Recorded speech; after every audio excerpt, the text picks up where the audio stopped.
Hi my people, let me tell you a story of a husband and wife. A wife that was very submissive to her husband and lost her life in process. Or she did not. You will soon find out. Oh, I'm getting ahead of myself. Let me start from the beginning. Roseline was a beautiful lady, brought up by a single mother. She was a fashion designer. A very good one at it. She will design a dress, sew it and it would be a masterpiece. No dress she sew was nonsense, it was always top-notch. Everyone in the town would gasp when they saw her work, praying Roseline would just dash them the clothes. Funny them, Roseline can sew, a beg. She was the Vicky of their time. It takes Roseline nothing to acquire wealth and name for herself. Everyone want to wear a dress made by Roseline, even the celebrities. My people, everybody wants to be like Roseline, but if they know what was going on in her marriage, they will run like someone being chased by a three-legged tiger. Roseline was married to Richard, a young handsome man. Well, he might be handsome but he was useless and jobless. Richard have no work. He would woke up early in the morning, chunk down alcohol and sit before the TV, switching from one station to another while drinking. Not that he can't work, he was just lazy. Every time he gets a job, it will be one complaint or the other. The boss is too wicked, their toilets is not working, my co-workers hated me. It was one excuse after the other. And after working for just 3 days, he would tender his resignation letter, so now he just sit at home and expect Roseline to feed him. You would have thought he would respect and cherish Roseline. No, Richard would complain about everything Roseline did in the house. Roseline would wake up early in the morning, clean the house while cooking breakfast because Richard would shout it at her if his breakfast wasn't ready, after working tirelessly to prepare his breakfast while cleaning the large house she bought with her money. Richard would sat at the dining like a king without a kingdom, rubbing his stomach as he opened the plates. A jollof rice with big peppered chicken stared back at him. All his teeth were out as he smiled, but when he put a spoon into his mouth, he screamed, spitting it on the floor. Roseline take a deep breath, scared of what would follow. Roseline. Richard would screamed. Do you cook jollof rice or salt? He would shouted, pushing the food away, breathing like a hungry lion. Roseline could only beg, I'm sorry my husband, I'm sorry. Roseline keeps saying, promising to cook another one, but Richard refused. There wasn't no words he didn't called her, stupid, idiot, useless wife. After that he demanded that Roseline paid 50,000 naira before things can settle.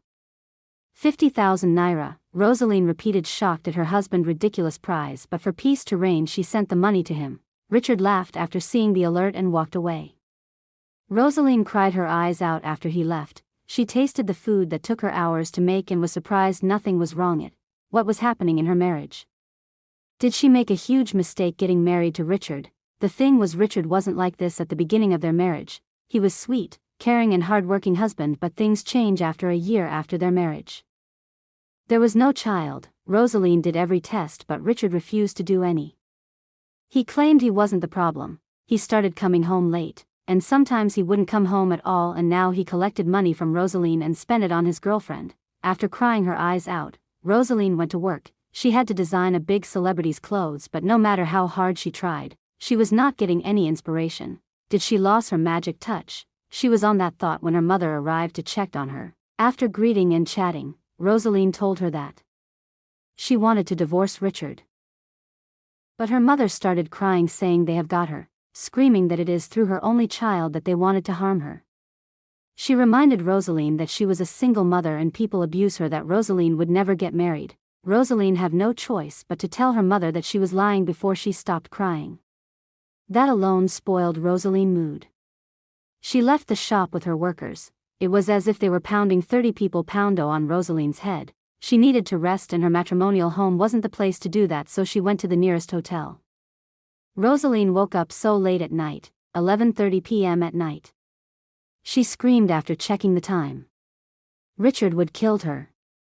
No doubt. How could she slept off even when she set alarm? She grabbed her things and rushed out of the hotel even when the hotel workers warned her it was late. She didn't listen to them. She got into her car and drove off quickly, but on her way, something tragic happened. Roseline was attacked by armed robbers. They beat her and collect everything she owned. It was only mercy of God that told her to keep the phone she used to receive the alert at home that morning. The robbers went with her car. so she had to walk back home drenched in her blood and tore clothes, crying and breathing heavily. More problems at home. Richard was waiting, with thick belt in his hands. "Oh, where are you coming from? You prostitute!" he screamed. The condition she was none of his business. He kept screaming that Roseline was a prostitute, asking where she was coming from. The noise was too much for Roseline. She was having a terrible headache. She cannot answer his many questions. Richard got angry when she did not answer. He pushed her and next thing, Roseline slumped to the ground and fainted. Richard didn't bother to check what was wrong with her. He thought she was faking it. "If you like stand up or not, I don't care," he hissed, going to sleep. "Stupid prostitute," he said, walking away. Roseline woke up in pain the next morning. She was still on the floor. The house was empty. She can't believe that Richard didn't attend to her at all. No matter how she tried to stand up from the floor, she can't. Every part of her body hurt like hell. She could only stare at the ceiling, crying her eyes out. What did she subscribe to? Which kind of life is this? Is this how marriage is? She was tired of being in this stupid marriage. But her mother? Her mother will die if she divorced Richard. Luckily for Roseline, Toyin, her PTA, came to check up on her when no one can reach her. Toyin was shocked to see her boss in that situation. She quickly rushed Roseline to the hospital. Roseline used 4 days at the hospital and Richard never came to visit her, not even once. Roseline now realized that she married devil in human clothing. She was finally discharged at the hospital and she planned to end her stupid marriage. But she got home to shock of her life. She overheard Richard spitting out some secrets. He was the one that sent armed robbers to attack her that night. He was on the phone with one of the armed robbers discussing on how to share the money they got from the car. They sold a 15 million car for 8 million. Car that she suffered to buy. Roseline was very angry hearing all of that, but she didn't went to Richard directly. She hid inside guest room till Richard went out before going to their bedroom. First, she packed all of the valuable things he have, jewelries, shoes, clothes. Everything. She will sell them later, and now to her revenge, she called one of the thugs around her shop and promised to give them 200,000 naira if they beat Richard very well. They should break his one arm and one leg, fast. The thug accepted and promised to deliver. Now Roseline just need to sit back and watch. Richard was going to his girlfriend's house with nylons of foodstuff he bought for her when 4 thugs arrived wearing black masks. Before Richard could say anything, he was on the floor with blows raining on him. Maybe the thugs thought Richard was EBA or Fufu because they beat nonsense out of his body. Richard shouted for help, but people were scared to help him, even his girlfriend run away. After the thugs were done with him, they carried the foodstuff with them. Richard fainted on the floor after the beating. It was people around that took him to the hospital after seeing that he was Roseline's husband. But the thugs did something bad to Richard. Women that are watching said to themselves after they carried him to the hospital. Richard was beating black and blue. His head was big like Alimo's rock. His eyes were red and very big. They even break his 2 arms instead of 1 and break his 1 leg. The hospital called Roseline and she promised them that she was coming, but instead she switched off her phone and started dancing to loud music. Revenge is sweet. She just started with Richard. He will look for tears and will not see. Richard used a week in the hospital and throughout the week, Roseline enjoyed the peace at the house. No noise, no waking up early to cook or cleaning the house while cooking. She dressed more beautiful now, and she applied makeup. Richard warned her not to use makeup when they married. Richard returned home after a week on wheelchair. Both his arms are in casts and his leg. It was a nurse that pitied him and brought him home. Richard was very angry when he saw Roseline. "You are a witch and wicked person. You did not pay my hospital bills. You didn't visit me at the hospital also. You are a witch," he screamed. Roseline gave him one bad slap. He opened his mouth and can't close it. He thought Roseline was still the gentle wife he married.